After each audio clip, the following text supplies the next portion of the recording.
Assalamu alaikum and good morning to one and all. Today we'll study about part 2 of anti-Alzheimer drugs. So before going ahead, let's see what we have studied in part 1 of this chapter. So part 1 of this chapter, we have studied about what is Alzheimer disease. So we know that the Alzheimer disease, it is pre-senile dementia that is occur generally before the age of the 65. So the onset of Alzheimer disease, it is pre-senile, which is early in nature and maybe generally before the age of the 65. That is the characteristics of the Alzheimer disease, because most of the type of the dementia, it is not occur at the early onset, so they occur maybe during the advanced age. But Alzheimer disease, it is the pre-senile dementia which may occur before the age of the 65. We have seen three important reasons for Alzheimer disease. First reason was a formation of extracellular A beta plaque, that is also called as the beta amyloid plaque, that is due to abnormal mutation of the gene which is responsible for the formation of the A beta plaque, or the abnormal mutation of the gene which involve in the processing of the A beta plaque. So this abnormal mutation, it is responsible for formation of the A beta plaque. We have also seen second reason, that is formation of intraneural neurofibrillary tangle. So this is one of the microscopic feature of Alzheimer disease, which is seen only in the post-mortem brain of the patient suffering from the Alzheimer, and that is not seen in case of the normal patient brain. And we have seen what is the reason behind this. So the reason behind this, it is abnormal phosphorylation of the top protein. So this is the second pathological factor or the parameter which is responsible for the Alzheimer disease. And third important thing we have studied was the loss of the cholinergic receptor, especially in the motor cortex and the hippocampus. It is responsible for the Alzheimer disease. And in cholinergic receptor, we have seen that specifically nicotinic cholinergic receptor are affected, and there is no much effect it is seen in case of the other type of the cholinergic neuron. So looking at the pathogenesis of Alzheimer disease, we need to provide pharmacotherapy for that particular patient. So I am Professor Sheikh Abu Sufyan. Welcome you to AS Academy Learning Forever. At the end of this e-learning session, you are able to explain therapeutic approaches of Alzheimer disease. So our therapeutic approaches are based on the pathogenesis. So we will be trying to resolve, or we will trying to improve all those parameters which is responsible for the Alzheimer disease. So we will be targeting our medicine to correct all those problems which is seen in case of Alzheimer disease. Secondly, we'll discuss salient feature of anti-Alzheimer drug. So we'll be discussing different drugs, what is their advantage over other anti-Alzheimer drugs. So let's start with first, that is the therapeutic approaches. So currently used anti-Alzheimer drug, they are cholinesterase inhibitors and are the only drug approved for the treating Alzheimer disease. Although we have seen there are many targets, but the work it is going on, the scientists, they are working on different target for the treatment of Alzheimer disease. But currently in the market, drug available for the treatment of Alzheimer disease, it is cholinesterase inhibitors. Okay, so let's see how cholinesterase inhibitor they work. So remember that the cholinesterase, it is the enzyme which is responsible for the metabolism of the acetylcholine. So the acetylcholine consists of two molecules. One it is acetyl and second one it is the choline. Okay, so these two molecules, if they are separated from each other, then the intact molecule of acetylcholine doesn't remains the same. Okay, and it undergo the process of metabolism. So the cholinesterase, it is the enzyme which produces the metabolism of this acetylcholine. So it produces their metabolism. So if you can inhibit this cholinesterase enzyme, if you can inhibit this step, that is conversion of acetylcholine into its metabolite, then what will happen? There is no conversion of acetylcholine, or there is no degradation of the acetylcholine, right? Because you have inhibited the enzyme which is responsible for metabolism of the acetylcholine. So since there is no degradation of the acetylcholine, the level of acetylcholine will increase. And we have seen in case of pathogenesis of Alzheimer disease, the acetylcholine level, it is significantly reduced in the patient who is suffering from this particular disorder. So if you can increase the level of the acetylcholine, then the intellectual ability of that particular patient will be significantly improved by inhibiting the cholinesterase enzyme. So mechanism is very simple. You are inhibiting the enzyme cholinesterase, which is responsible for degradation of the acetylcholine. Currently, it is only the drug which is approved for treating Alzheimer disease. So let's see what are the different drugs available belong to the category of cholinesterase enzyme. So the first drug available, it is the tacrine. But remember that although tacrine, it produces the enhancement of cholinergic transmission and it increases the level of acetylcholine, but trials show that modest improvement in the memory and cognition in only 40% of the patient with Alzheimer disease. It means it is not effective 100% in all cases of the patient. Only 40% of the patient, they are benefited. So although this beneficial effect it is there in case of the tacrine, but tacrine it is far from ideal. Let's see what is the reason why tacrine it is not an ideal anti-Alzheimer drug. So the first reason is the tacrine, it having very short half-life. So since it having very short half-life, it is to be given 4 times daily. So this is the issue. And we know that in Alzheimer disease there is loss of memory. The patient doesn't remember the things. Then how come he will remember to take medicine 4 times in a day, right? And why it is happening? Because the tacrine having very short duration of the action. So since it having the short duration of the action, this drug it is to be taken 4 times daily, and this is very hectic, especially in case of the patient to remember, and also in case if the patient suffering from total memory loss, then relatives has to give the medicine. So their relative, for them also it is very hectic to remember and give the medicine 4 times daily. So this is first reason. Let's see what is the second reason. Second reason is that the tacrine it produces cholinergic side effect, because most amount of the tacrine it's also act on periphery. Periphery means intestine, whereas we want pharmacological action on the central nervous system. We don't want peripheral action. But what tacrine is doing, the tacrine it increases the level of acetylcholine both at the peripheral side, that is in case of the intestine. Okay, so in intestine also it increases the level of the acetylcholine, and it also increases the level of the acetylcholine in case of the CNS. Okay, but what action we need? We need action on the central nervous system. We don't want action on the intestine, right? So since it also produces the action on the peripheral side, that is the intestine, it inhibits cholinesterase enzyme in the intestine. So there is increase in level of acetylcholine.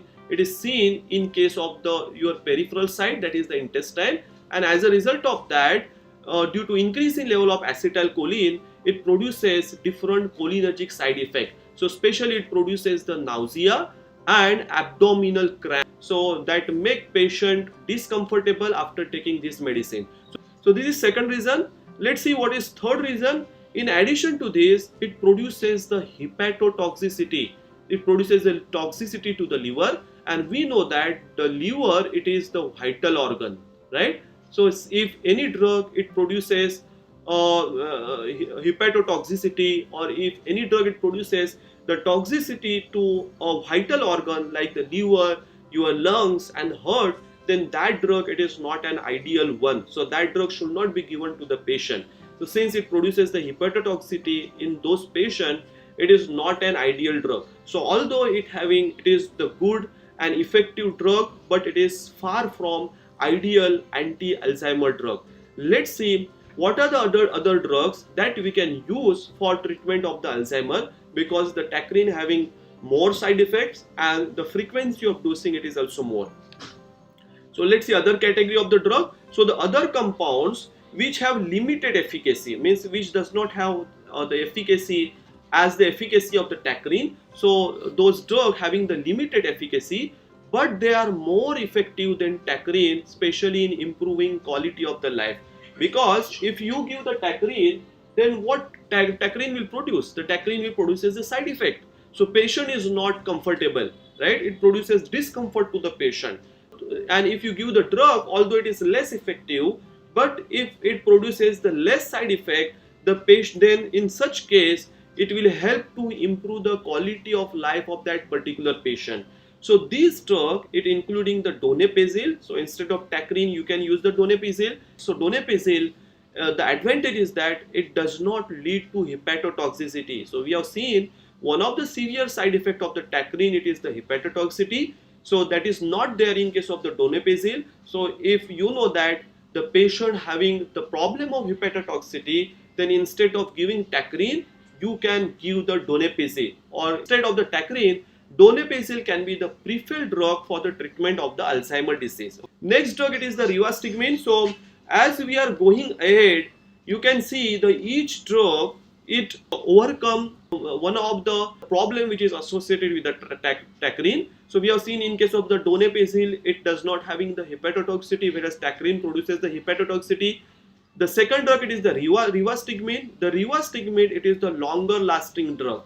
So it overcome the problem of the tacrine. So in tacrine, you have to give drug 4 times daily. Okay. So you have given the drug 4 times daily because it having the short half-life, having the short duration of the action.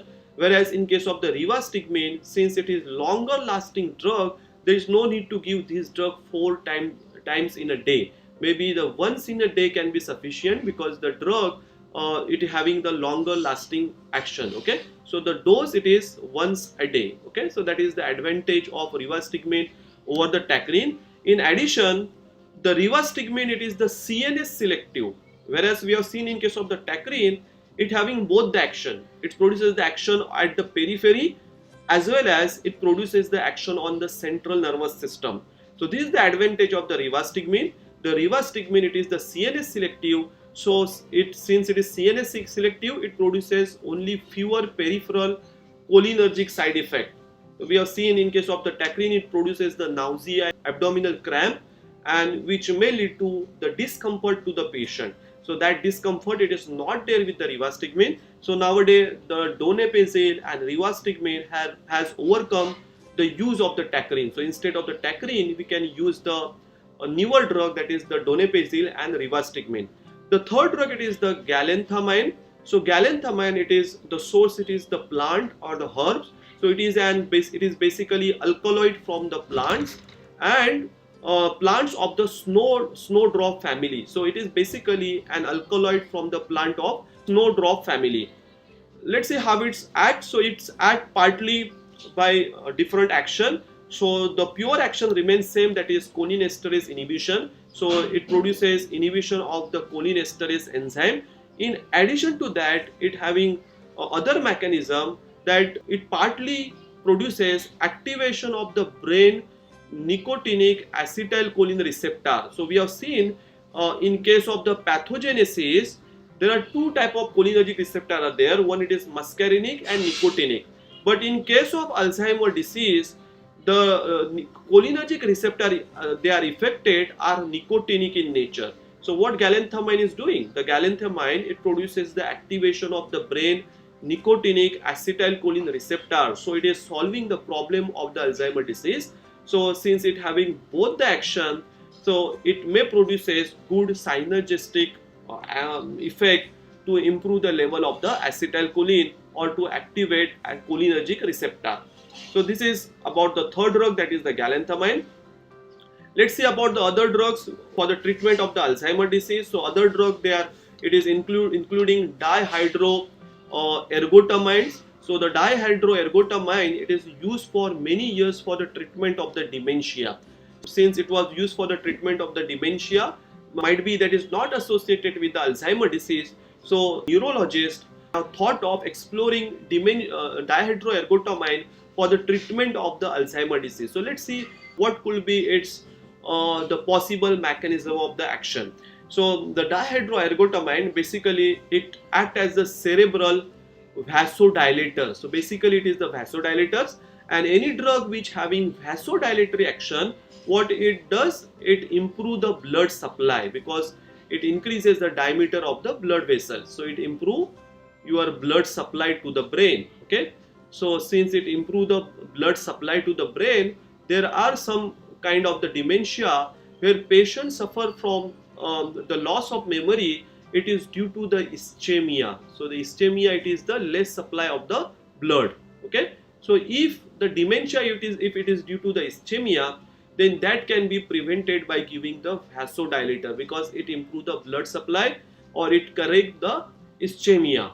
But we have seen in the case of the Alzheimer disease, it is not due to the antecedent cause like the ischemia, the stroke or the brain trauma, right? So although scientists, they did good attempt of exploring dihydroergotamine which having vasodilatory property for the treatment of Alzheimer disease, but during the trial it is observed that it produces little cognitive improvement.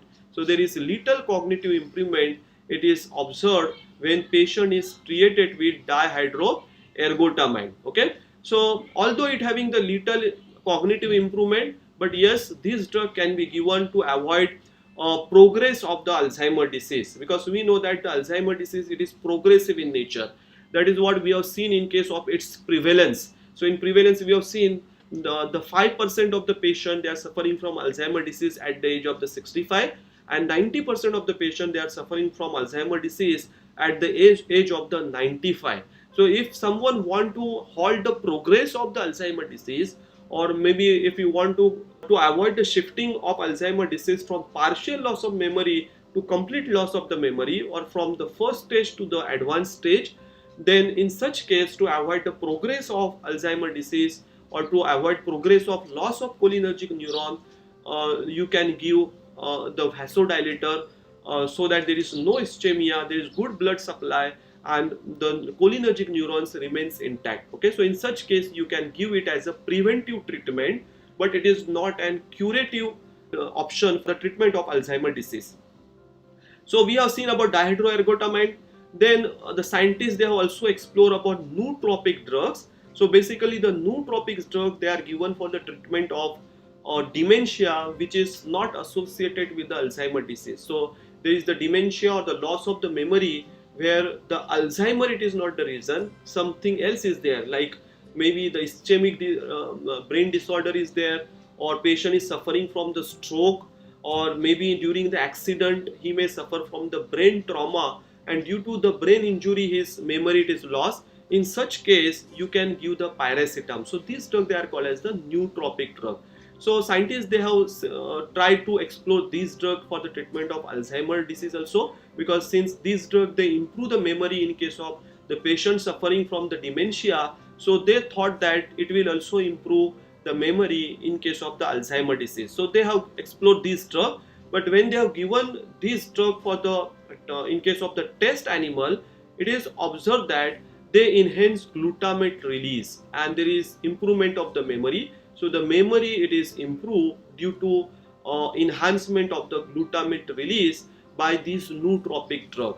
But when this drug, it is studied in case of the clinical trial, in case of the Alzheimer patient suffering from the Alzheimer disease, it is observed that the nootropic drug, that is paracetamol and aniracetamol, these drugs, they are ineffective in the treatment of Alzheimer disease.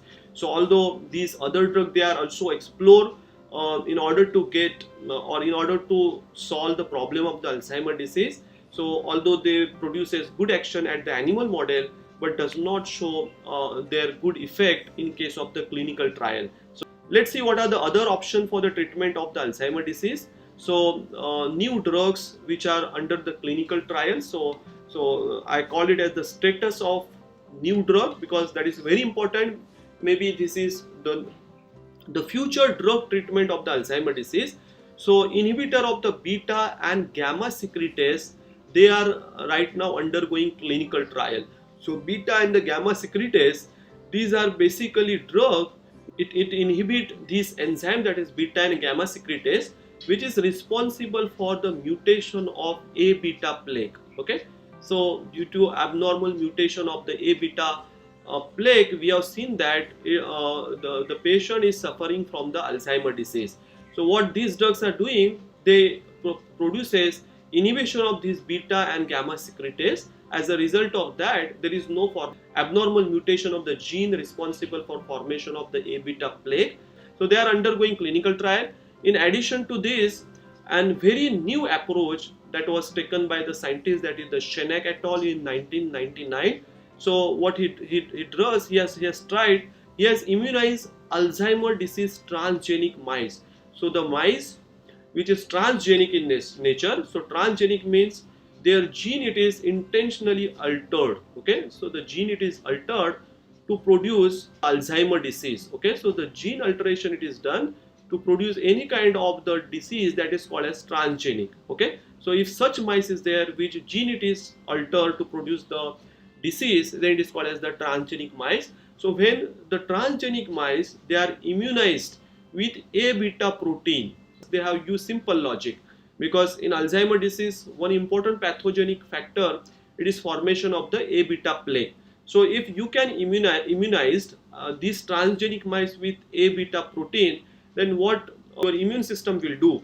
Your immune system will produce the antibody against this protein. Okay, so the antibody will be generated by your body, and this antibody may target your brain A beta plaque and try to neutralize it. Okay, so when this A beta protein was given, or when mice it is immunized with A beta protein, it is observed that it does not only prevent plaque formation, but it actually reverses Alzheimer disease. So it has their logics come true, that it dissolve formation of the A beta plaque, so it prevented plaque formation, and it has reversed the Alzheimer disease. Okay, but this immunological approach, when it was tried in a clinical trial, so in the clinical trial it is observed that the antibody directed against A beta plaque, although it dissolved this plaque formation and reverse Alzheimer disease, but it tend to causes inflammation of central nervous system. And again, the CNS, it is the vital organ. You cannot afford the inflammation of the CNS. So since it causes the inflammation of the CNS, so although the result was very interesting, but this project was abandoned. Why? Because it tend to cause CNS inflammation. So this project was stopped, and no further study was conducted in line with immunizing the patient with A beta protein. Okay, so this was one of the status of the new drug. In addition to this, the study showed that some NSAID used routinely to treat the arthritis, it also reduces the likelihood of developing Alzheimer disease. So they have explored this. So when the patient suffering from the arthritis, they were given with the anti-inflammatory drugs, especially belong to the class of non-steroidal anti-inflammatory drug, that is NSAID. So when these drugs are given, it is observed that their memory it is not lost. They are not suffering from the Alzheimer disease. So this is based on the epidemiological study which is done on the particular population who is taking non-steroidal anti-inflammatory drug. So let's see which drug it has show this type of effect. So the drug which show this type of effect are including ibuprofen and indomethacin. So we know that the ibuprofen and indomethacin both are widely used non-steroidal anti-inflammatory drug. So both the drug show very good effect to halt or to avoid the progress of the Alzheimer disease, and it reduces the likelihood of developing this particular disorder. Okay, so the scientists, they have start working on this drug, that is ibuprofen and indomethacin, and find out what could be the possible mechanism of action behind their anti-Alzheimer drug. So it is observed that, so this is the recent work, it suggests that the NSAID may reduces A beta 42 formation by regulating gamma secretase. So as I have mentioned, the beta and gamma secretase are under clinical trials. Okay, so and some of the drug are already there in the market.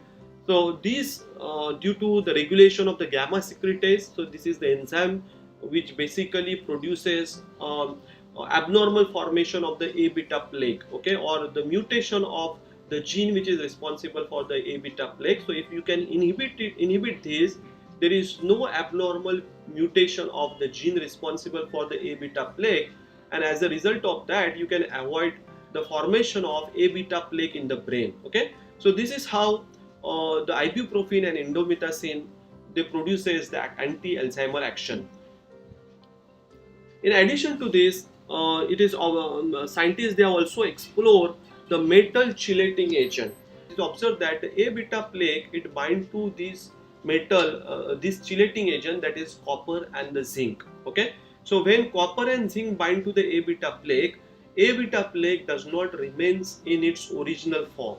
Okay, so, and the removal of this metal ion, it may promote dissolution of the plaque. But this metal, it is to be injected in the brain, that is very challenging. So instead of giving this metal, you can explore some drug which having the metal chelating property. So the example of such drug, it is one of the amoebicidal drug, that is the cleoquinolone. It is also metal chelating agent. So this amoebicidal drug, since it having the metal chelating activity, when it was given, it is observed that it causes the regression of the amyloid deposit. So it reduces the amyloid deposit in animal model of Alzheimer disease. Okay, so since it show the reduction in amyloid deposit in animal model of the Alzheimer disease, current status is that it is currently undergoing the clinical trial. So it may be the future treatment for the Alzheimer disease. In addition to this, one more parameter it was explored by the scientists. It is the growth factor, because the growth factor play very important role in the survival of the neuron. Okay, so let's see what is the relation between the growth factor and Alzheimer disease. Shortage of the growth factor, it may contribute to the loss of forebrain cholinergic neuron in Alzheimer disease, because we have seen the cholinergic neuron, they are continuously lost in the patient suffering from the Alzheimer disease. Okay, so if you can provide the growth factor, or you can overcome the deficiency of the growth factor, then there may not be the loss of forebrain cholinergic neuron in that particular patient. But challenge is how to give growth factor or how to inject the growth factor directly into the brain. So that is very challenging, because direct injection of the brain, it is not simple process. It is the special procedure where skilled persons are the required. So giving this injection of the growth factor in the brain, basically it is not a realistic approach. Okay, so administrating the growth factor into the brain is not a realistic approach for the routine therapy. Is it possible that daily patient go and hospitalized and they take the injection of the growth factor? That is not possible. Even economically it is not possible, and it is even practically it is not a realistic approach. Okay, so the people, they are working on the alternative approach. So they are working on the designing the implant which can be implanted into the brain. So small the machine or the small the product, it can be implanted into the brain, and this implant, it is nothing but a cell which is engineered to secrete nerve growth factors continuously in the brain, isn't it? So if you can implant this cell which is engineered to secrete nerve growth factors in a brain, then this continuously release the growth factor, and the rate of the release, it can be the regulated or it can be the pre-adjusted depending upon the need of the patient. So since you are implanted this cell which is engineered to secrete the nerve growth factor, it will release the growth factor, and it may avoid that is the loss of forebrain cholinergic neuron which is occurred due to the shortage of the growth factor. Okay, so these are under investigation. Maybe in future this could be the treatment for the Alzheimer disease. So I have done with my session. Now I will be posting the question to for the revising this session. So we will be revising this in terms of the Q&A session. So my first question is, name enzyme which is inhibited by anti-Alzheimer drugs. The enzyme which is inhibited by anti-Alzheimer drug.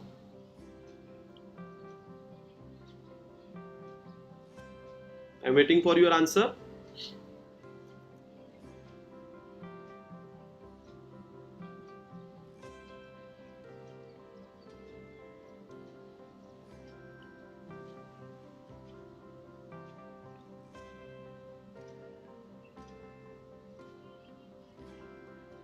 Very good. So Aksakazi, it is the cholinesterase enzyme. Very good. Shanwaz also given the answer. Altaf, Dabir, Shabnam, Ansari Farzin, Saqib Sayyad, Saher Banu, very nice. Romana, very good, yes. So the right answer it is cholinesterase inhibitor. So cholinesterase inhibitor, what they does, they inhibit metabolism, and as a result of that, there is increase in level of acetylcholine in the brain. Intellectual ability. So we have seen the acetylcholine. It is the important neurotransmitter which is responsible for intellectual ability. So if your drug can inhibit this the enzyme which is responsible for metabolism of acetylcholine, then there is increase in level of the ACH which is responsible for improving the memory in the patient suffering from the Alzheimer disease. So this is only the currently available drug for the treatment of Alzheimer disease. My second question is, what is main side effect of the tacrine? Main side effect of the tacrine.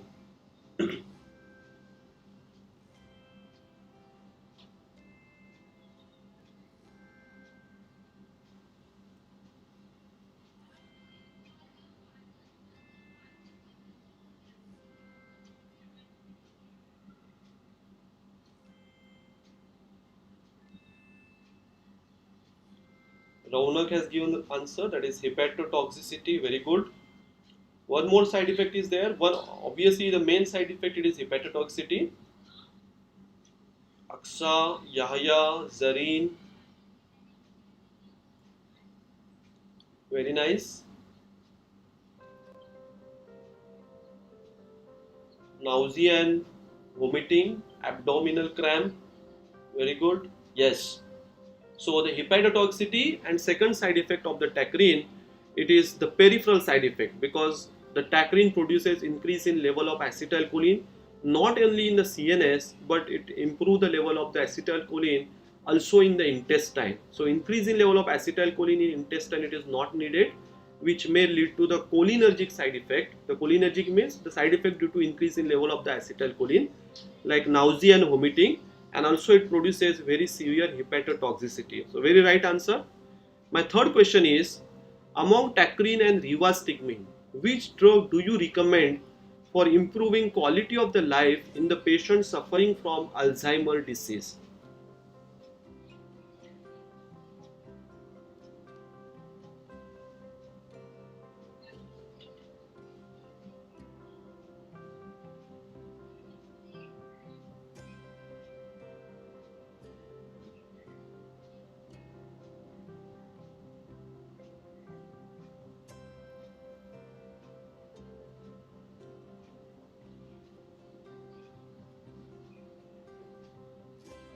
Okay, so Dabir given the right answer, it is rivastigmine. Okay, so amongst the tacrine and rivastigmine, we will recommend the rivastigmine for improving quality of the life, because due to its two important advantage. So first advantage is it is the longer lasting drug, whereas tacrine it is the short acting drug. So there is no need to give the rivastigmine 4 times in a day, whereas tacrine you have to give 4 times a day. So that is the first advantage. So you will be giving the rivastigmine. Second important advantage of the rivastigmine is it is the selective for the central nervous system. So it is CNS selective. Since it having the selective action on the central nervous system, it produces less peripheral side effect like nausea and abdominal cramp. So among tacrine and rivastigmine, the rivastigmine it is the preferred drug for improving quality of the life in patients suffering from Alzheimer disease. Very nice. My next question is, why project of immunological approach for the treatment of Alzheimer disease is being abandoned?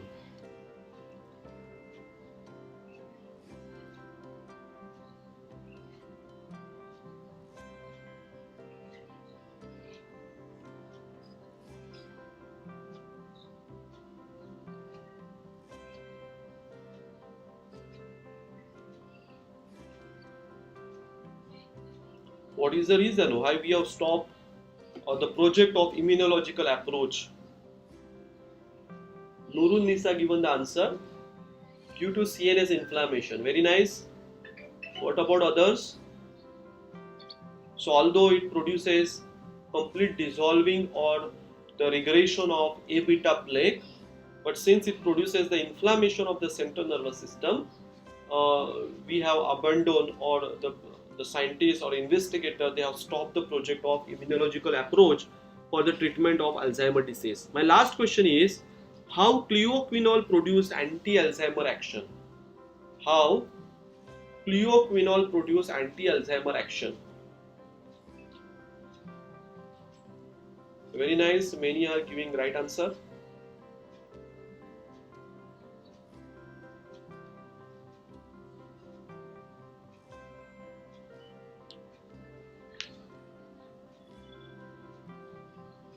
What cleoquinol does to produce anti-Alzheimer action?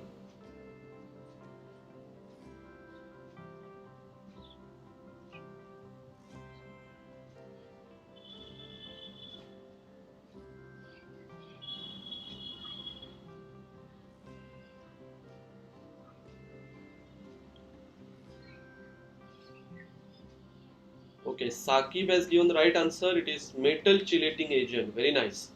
So it produces, it form, basically metal chelating means it basically form the complex with A beta plaque and it neutralize that. Okay, since it form the complex and neutralize A beta plaque, there is no progress of the Alzheimer disease. So the progress of Alzheimer disease can be avoided by giving any drug which produces the chelation of A beta plaque. Very good. So it is the metal chelating agent. It causes regression of amyloid deposit in animal model. Afroza Burkar rightly said, causes regression of amyloid deposit in animal model.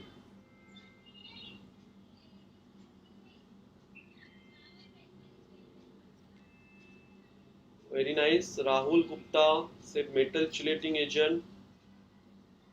Very nice. Okay, so I have done with my session. So I will be releasing the attendance link in the chat box. So this is the book that I have referred for this particular chapter. That is the Alzheimer disease and drug which is used for the treatment of the Alzheimer disease, that is HP Rangendale. So you can use this book for detailed studying of this chapter. Okay, so thanks for watching. If you like my session, do remember to give the thumbs up.